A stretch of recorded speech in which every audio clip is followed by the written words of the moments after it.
Hello, I'm Gemma and this is Non-Fic Books, and today I have a review video for you, and that is Jane Robinson's A Force to be Reckoned With, A History of the Women's Institute. This was published in 2011 by Virago, and it's a relatively short little history book at 261 pages. Jane Robinson has an English background and has studied English, then gone on to write books on women's history. And the most famous one of that is Bluestockings, which you may well have heard of. This year is the 100th centenary of the WI, with the first meeting being the 16th of September 1915, so I thought I'd pick up a few books on the history of the WI, as I live in a small village and it plays an enormous role in that village, so it would be quite interesting to learn more about it. And this was the first one I picked up, and that turned out to be a really good thing because this is quite a lovely little introductory book. Just going to put it down there.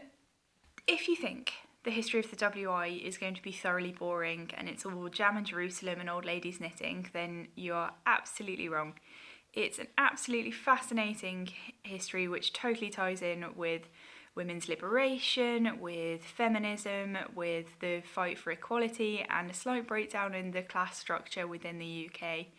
And this book really captures, especially the beginning part of that history, wonderfully.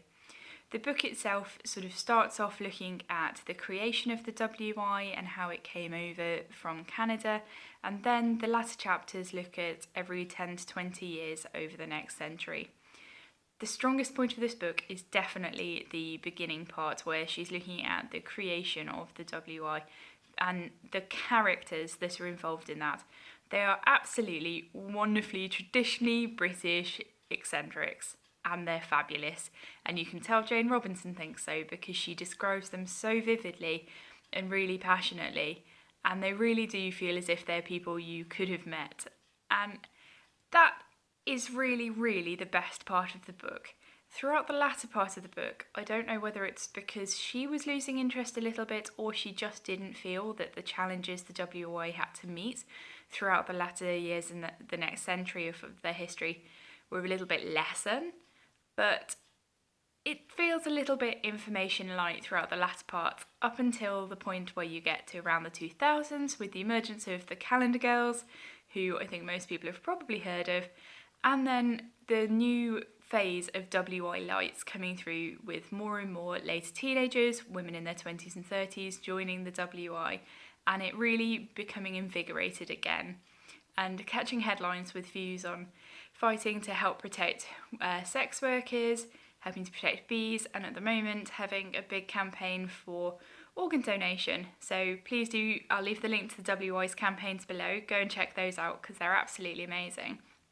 But this book does provide a really nice little overview of the history. My biggest problem, and it's only a small problem because the book is still very good, is the strength of the narrator's voice. Jane Robinson really, you can hear a lot of her opinion and her views. She's very chatty, very informal, and at some points quite opinionated and sarcastic, which I could see that some people can love, but for me it was just a little bit too strong and detracted away from some of the information. But it did add to the vibe of this being a very good sort of introductory history, maybe for people who just aren't that interested in history. I mean, it does have quite a good amount of information in, but it's definitely a sort of history light book. And from that point of view, if you know what you're going into, it is a very enjoyable book.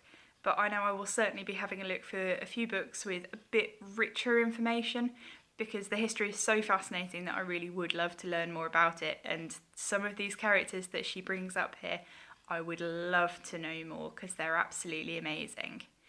So overall, I think it is a very enjoyable book, but it's definitely a brief introductory guide. But at 261 pages, you can't really expect too much more from it.